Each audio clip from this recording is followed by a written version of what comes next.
D media times में आपका स्वागत है। पश्चिम बंगाल के आसनसोल में 7 दिवसीय श्रीमद् भागवत कथा के छठवें दिन बुधवार को कथावाचक श्री अनिरुद्धाचार्य जी महाराज ने श्रोताओं को भगवान कृष्ण द्वारा रचाए गए रास को लेकर कुछ लोगों की गलत धारणाओं का निवारण किया। उन्होंने कहा कि भगवान द्वारा रचाया गया रास काम वासना और भोग विलास की लीला नहीं, बल्कि जीवात्मा और परमात्मा के मिलन का नाम ही रास है। उन्होंने बताया कि जो गोपियां थी वह जन्म जन्म की तपस्वी संत वेद की ऋचाएं थी, जिनका मनोरथ भगवान श्री कृष्ण ने द्वापर युग में पूरा किया। उन्होंने कहा कि युगों के निरंतर क्रम के बीच भक्त कलयुग में भी अपने समस्त दायित्वों का निर्वहन करते हुए भगवान की भक्ति में लगा रहे तो भगवान उनका मनोरथ जरूर पूरा करेंगे। आज भगवान का मन हुआ है रास रचाने का।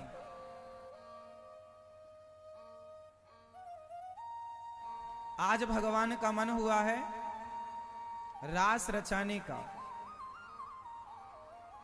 यमुना का किनारा है, अपने अधरों पर बांसुरी लेकर श्याम सुंदर ने गजब की बांसुरी बजाई। आज शरद पूर्णिमा की रात्रि आई और सुंदर सी रात्रि में श्याम सुंदर ने अधरों पर बांसुरी रखी और जो बांसुरी बजाई, सुंदर बांसुरी बजी। गोपियां जहां थीं, जिस काम में थीं, सारा काम छोड़ छोड़ कर गोपियां श्याम सुंदर के लिए भागी। कृष्ण पुकार रहे हैं, सारी गोपियां दौड़ पड़ी श्याम सुंदर के लिए। आज भगवान ने सारी गोपियों को बुलाया। आज भगवान ने गोपियों को एक सुंदर सा क्लीम बीज मंत्र छोड़ा। गोपियां जहां थीं वहीं से दौड़ दौड़ कर और श्री कृष्ण का पावन दर्शन करने के लिए गोपियां आईं। सारी गोपियां दौड़ पड़ी, काम कर रही थी गोपियां। दोहंत्यो, आज भगवान ने किसको बुलाया मेरी मां? जोर से क्यों बुलाया? आज भगवान ने यमुना के तट पर खड़े होकर बांसुरी बजाई और सारी गोपियों को बुलाया, नाम ले लेकर। राधा, ललिता, विशाखा, चंपकलता, तुंग विद्या, सुदेवी, इंदुलेखा, आओ। सबका नाम ले लेकर के भगवान ने बुलाया, सबका नाम ले लेकर बुलाया। अच्छा ये बताओ, भगवान ने गोपियों को क्यों बुलाया था? जोर से, जोर से। हाँ, काय के लिए बुलाया था? रास रचाने के लिए। ये रास रचाना क्या है? रास का मतलब क्या है? रास रचाने का क्या मतलब है? मैया, भगवान ने गोपियों को क्यों बुलाया? रास रचाने के लिए। ये रास रचाना क्या है? बताएंगे आप लोग क्या है?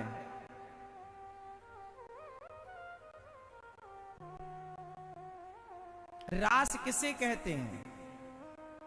रसो वैसा। भगवान का नाम है रस। भगवान का एक नाम है रस। आज भगवान ने रचाया है रास गोपियों के साथ। रास क्यों रचाया भगवान ने? भगवान रास इसलिए रचाते हैं क्योंकि ये गोपियां भगवान को पति के रूप में भजती हैं। और रास रचाना मतलब कोई विषय वासना, कोई काम की लीला नहीं, कोई भोग विलास की लीला नहीं, बल्कि जीवात्मा और परमात्मा के मिलन का नाम रास है। जीवात्मा और परमात्मा के मिलन का नाम। चलो बताओ, जब भगवान कृष्ण ने रास रचाए उस समय भगवान की उम्र कितनी थी? कौन बताएगा?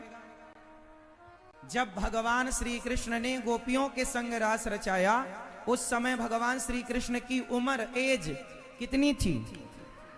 कितनी? सिर्फ 7 साल। 7 पूरा, 8वीं रनिंग चल रही थी, तो आप 8 साल भी कह सकते हैं। भगवान की उम्र कितनी थी? 8 साल। अब बताओ, 8 साल का कोई बालक यदि किसी स्त्री के संग नाचे तो क्या कोई वासना है उस बच्चे के अंदर? 8 साल के बच्चे के अंदर कोई विषय वासना होती है?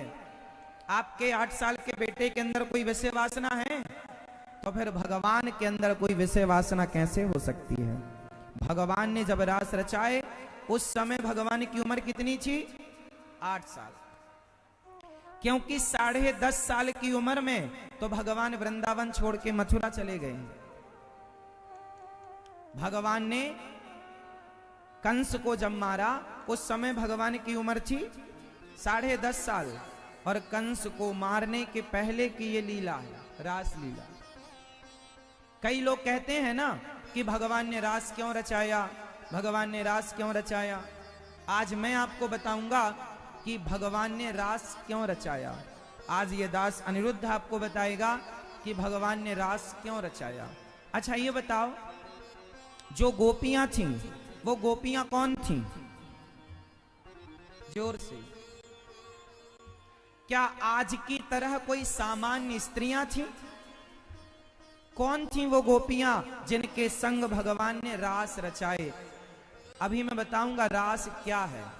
अभी पहले ये बताओ कि वो गोपियां कौन थीं जिनके संग भगवान ने रास रचाए?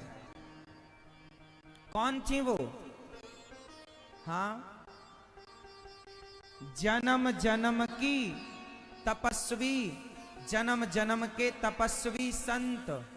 द्वापर युग में भगवान ने उन संतों को, वेद की ऋचाओं को गोपियों के रूप में भेजा, ताकि तुम्हारा मनोरथ मिलने का था भगवान से, तो भगवान मिलकर तुम्हारा मनोरथ पूर्ण कर सकें। इसलिए भगवान ने रास रचाए। गोपियां कौन थीं? वेद की ऋचाएं, संत। अच्छा एक बात और बताओ, कोई स्त्री भगवान को अपने पति के रूप में भजे और कोई भगवान को पति की तरह प्यार करे तो सही है कि गलत है? मैया, ओ मेरी प्यारी मां, कोई स्त्री भगवान को अपने पति की तरह माने और पति की तरह मानकर प्यार करे भगवान से, तो बताओ उसका भगवान को पति मानना सही है या गलत है? जोर से। इस तरफ की मैया बताओ, सही है कि गलत है? इस तरफ की मैया, सही है कि गलत है? बोलो मेरी माँ। अब पीछे की मैया बताएंगी मेरी माँ। और ये कुर्सी वाली मैया, सही है कि गलत? गलत है, गलत है। कोई भगवान को पति के रूप में प्यार करे तो भी सही है, क्योंकि भगवान से प्रेम आप किसी भी रूप में कर सकते हैं। त्वमेव माता च पिता त्वमेव बंधुश्च सखा त्वमेव विद्या द्रविणम त्वमेव सर्वम। तुम सब कुछ हो, जाकी रही भावना जैसी, प्रभु मूरत देखी तिन तैसी। भगवान को आप माता, पिता, पुत्र, कोई पति के रूप में भजे। मीराबाई ने पति के रूप में भजा, गोपियों ने पति के रूप में भजा, क्या बुरा है? इसलिए सतयुग, त्रेता, द्वापर और कलयुग, चारों युगों की स्त्रियां, जब कोई स्त्री, अब कोई बंगाल में, कोई आसनसोल में कोई ऐसी स्त्री हो जो कृष्ण को अपना पति मानती हो मन से ही, और सच्चा प्यार करती हो, किसी को ना बताती हो, पर प्यार बहुत है भगवान से, वह स्त्री भले आसनसोल की है, जब वो मरकर जाएगी तो भगवान उसे वहां पर जगह देंगे और उसी स्त्री को द्वापर युग में गोपी बनाकर भेजेंगे और कहेंगे तुझे पति के रूप में मुझे चाहिए था ना, मैं द्वापर में कृष्ण बनकर आऊंगा, तुम्हारे संग रास रचाकर तुम्हारा मनोरथ पूरा करूंगा। उन सारी स्त्रियों को, हर युग की उन स्त्रियों को भगवान द्वापर में गोपियों के संग रास रचाकर उनका मनोरथ पूरा करते हैं। मनोरथ क्या है? कोई भोग विलास मनोरथ नहीं है। क्या मनोरथ होता है? एक भक्त का क्या मनोरथ होगा, है ना?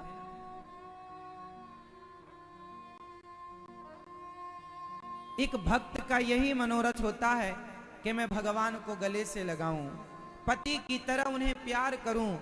और बस यदि किसी का ये भाव है कि मैं गले से लगाकर भगवान को और पति की तरह प्यार करूं, उनके शरीर को मैं पत्नी बनकर स्पर्श करूं, तो कोई माँ कहे कि मैं कन्हैया को माँ बनकर उसके गालों का चुम्बन करूं, तो भगवान यदि कोई माँ बनकर पुकारता है तो किसी ना किसी युग में उसे यशोदा का अभिनय दे देते हैं भगवान के, तुम मेरी माँ बन जाना। कोई कहे कि मैं कृष्ण को भाई के रूप में चाहती हूं, तो किसी किसी युग में भगवान द्रौपदी का अभिनय दे देते हैं, जाओ द्रौपदी बन जाना, मेरी बहन बन जाना, सुभद्रा बन जाना, मेरी बहन बन जाना। भगवान युग तो 4 है ना, जैसे हर 7 दिन में संडे आता है, संडे आएगा, इस बार फिर आएगा संडे, फिर आएगा रविवार, फिर आएगा। उसी तरह सतयुग के बाद त्रेता आता है, त्रेता के बाद द्वापर आता है, और द्वापर के बाद कलयुग आता है, और कलयुग के बाद फिर सतयुग आता है। यही क्रम चलता रहता है। तो जब जब त्रेता आता है तब तब के नहीं, कभी कभी के त्रेता में, या ये भी मान लो कि त्रेता में आकर भगवान राम बनते हैं, और जब जब द्वापर आता है तो भगवान कृष्ण बन करके आते हैं। कृष्ण वही होते हैं, बाकी जो पात्र होते हैं वो बदल जाते हैं, जैसे यशोदा मैया बदल जाएंगी। अगली बार आप में से किसी का मन है कि मैं कृष्ण की मां बनूं, तो इतना प्यार आपको है और आप 100 नंबर लेके आ गए अपनी भक्ति में, तो भगवान आपको अगला अवसर दे देंगे। आपने भगवान से इतना प्यार किया तो भगवान आपको अगली बार गोपी के रोल में अपने रास में सम्मिलित कर लेंगे। हमें और आपको सखा के रूप में सम्मिलित कर सकते हैं भगवान। हम जैसे पापियों को भी शायद भगवान कभी सखा के रूप में सम्मिलित कर लें। कभी किसी न किसी लीला में भगवान हमें और आपको भी सम्मिलित करेंगे। इसलिए भगवान की ये लीला हर युग में है, लेकिन कंस बदल जाता है। राम तो हर युग में आते हैं, लेकिन रावण बदल जाता है। लीला वही होती है, पर पात्र बदलते चले जाते हैं। भगवान सबको मौका देते हैं। तो अगली बार जब द्वापर में रास रचाएंगे भगवान, और आपके अंदर अपार प्रेम होगा, उस रास में ठाकुर जी हमें और आपको भी मौका दे सकते हैं। ये नित्य लीलाएं हैं, कभी बंद ना होने वाली लीलाएं हैं। तो ये है रास, जीवात्मा और परमात्मा के मिलन का नाम, जोर से, जीवात्मा परमात्मा के मिलन का नाम, भक्त और भगवान के मिलन का नाम रास है। ये है रास। अब इसे सामान्य लोग क्या मानते हैं, अरे भगवान तो रास रचा रहे हैं। पगले, वो भगवान है। एक उंगली से जो गिरिराज जी उठा सकते हैं, इतने से मुंह में पूरा ब्रह्मांड दिखा सकते हैं, क्या उन्हें तुम विषय वासना की दृष्टि से देखते हो? आज का इंसान विषय वासना में डूबा होता है, इसलिए वह भगवान को भी उसी नजरिए से देखता है। भगवान गोपियों के संग रास रचा रहे हैं। इंसान इंसान रहेगा, भगवान भगवान रहेंगे। अच्छा एक बात बताओ, आपका पति किसी स्त्री के संग नाचने लग जाए, वो भी कहे कि हम भी रास रचा रहे हैं, तो आपको पसंद आएगा? आपका पति जो भगवान श्री कृष्ण ने किया है, वही काम आपका पति करने लग जाए तो सही होगा? जोर से, जोर से। तो फिर ये बताओ कि आपके पति ने किया तो गलत हो गया, और भगवान कृष्ण ने वही काम किया तो सही हो गया। तो भगवान का किया सही है और आपके पति का किया गलत है, ऐसा क्यों? उत्तर दो क्यों का। हाँ, क्योंकि आपका पति एक इंसान है और श्री कृष्ण भगवान है। शंकर जी ने जहर पिया था समुद्र मंथन का, हाँ या ना? क्या शंकर जी जहर पीकर मरे थे? जोर से। शंकर जी ने जहर पी लिया पर मरे नहीं। हम और आप पी लेते तो मर जाते। इसलिए हमारी तुलना कृष्ण से नहीं हो सकती। वो शंकर जो जहर पी करके खड़े हैं, वो भगवान कृष्ण को प्रणाम करते हैं। उस रास में गोपी बन करके आते हैं। इसलिए हमारी तुलना भगवान से, हाँ, तुम्हारा पति रास रचाए किसी स्त्री के संग, डिस्को करे तो गलत है, पर भगवान गोपियों के संग नृत्य कर रहे हैं और भगवान की उम्र है 8 साल। वो तो जीवात्मा और परमात्मा का मिलन है। वहां पर कामदेव आए कि मैं इस कृष्ण को पराजित करूंगा, पर खुद कामदेव पराजित हो गए और शरण में आए। तब भगवान ने कामदेव को अपना पुत्र स्वीकार किया और कामदेव ने भगवान को नाम दिया अच्युत। तब से भगवान का नाम पड़ गया अच्युत। भगवान का नाम अच्युत किसने दिया? कामदेव ने। तो भगवान ने गोपियों के संग रास रचाए। गोपियां, जब भगवान बांसुरी बजाए, गोपियों को बुलाया, आओ। गोपियां आई, सारा काम धाम छोड़ छोड़ कर। एक सखी बच्चे को दूध पिला रही थी कि बांसुरी सुनाई पड़ी, दौड़ पड़ी श्री कृष्ण कहिए कि गलत है। सबको नहीं छोड़ना चाहिए, लेकिन एक बात बताएं, गोपियां छोड़कर गई नहीं। एक होता है छोड़ना और एक होता है छूटना। दोनों में अंतर है कि नहीं?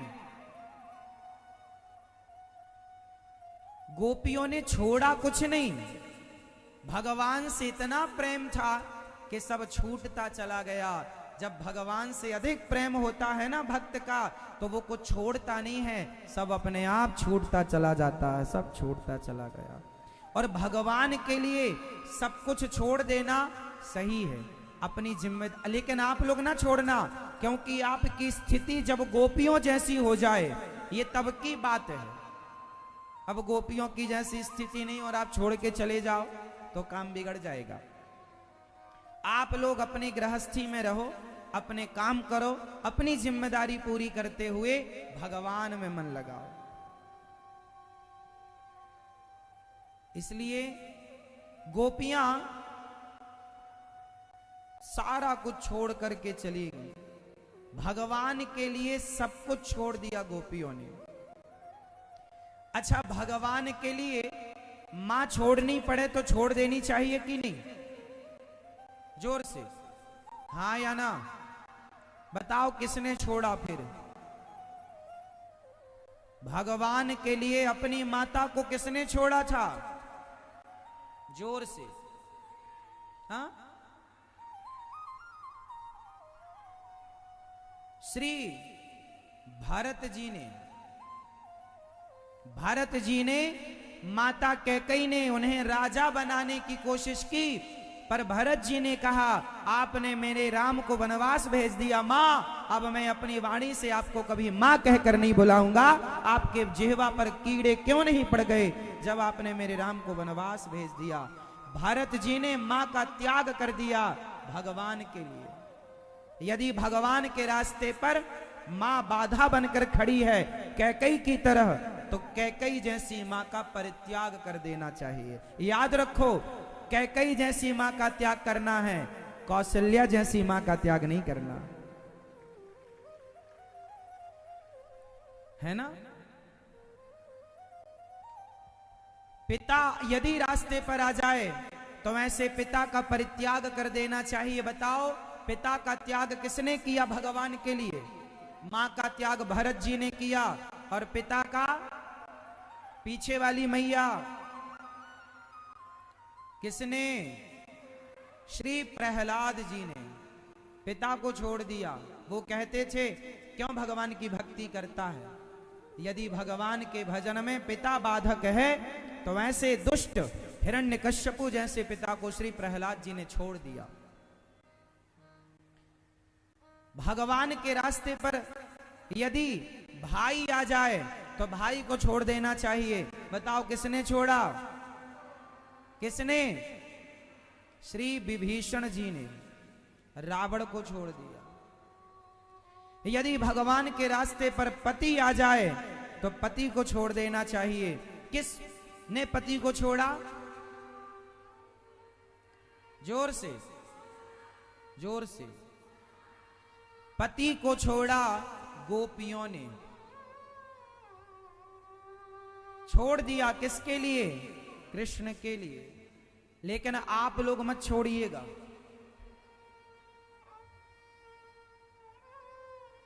क्योंकि वो द्वापर युग था, ये कलयुग है। इस कलयुग में थोड़ी युग की भी मर्यादाएं होती हैं, समझ रहे हैं? युग की भी मर्यादाएं होती हैं।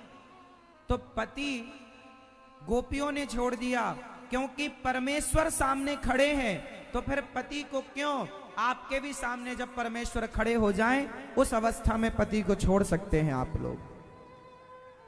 पर वो अवस्था है जब सामने श्याम सुंदर खड़े हों। गोपियों के सामने खड़े थे। सारी गोपियां अपना काम धाम छोड़ छोड़ करके आई। हे प्रभु, आपका बहुत बहुत स्वागत है। बहुत स्वागत है गोपियों का, भगवान ने स्वागत किया। ये बताओ तुम यहां क्यों आई हो? चली जाओ, अपने घर जाओ। आज गोपियों को भगवान तो पहले बुलाते हैं, और जब गोपियां आती हैं तो भगवान कहते हैं क्यों आई हो? चली जाओ अपने घर। अब बताओ, भगवान का ये व्यवहार सही है कि गलत है? पहले तो भगवान बुलाते हैं और फिर कहते हैं जाओ। ये व्यवहार भगवान का सही है या गलत है?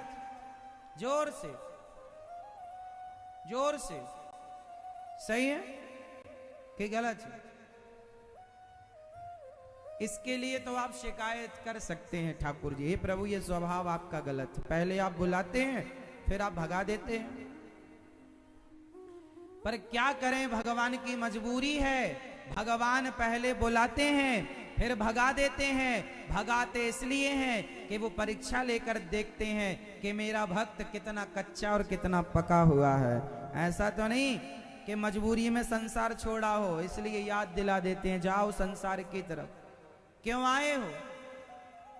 फिर भगवान, जब व्यक्ति नहीं जाता संसार की तरफ भगवान को छोड़कर, तब भगवान स्वीकार कर लेते हैं। गोपियां आई, भगवान ने कहा जाओ, माँ तेरा पितेरा पुत्र भ्रातेरा पतयश्च वह। हे देवियों,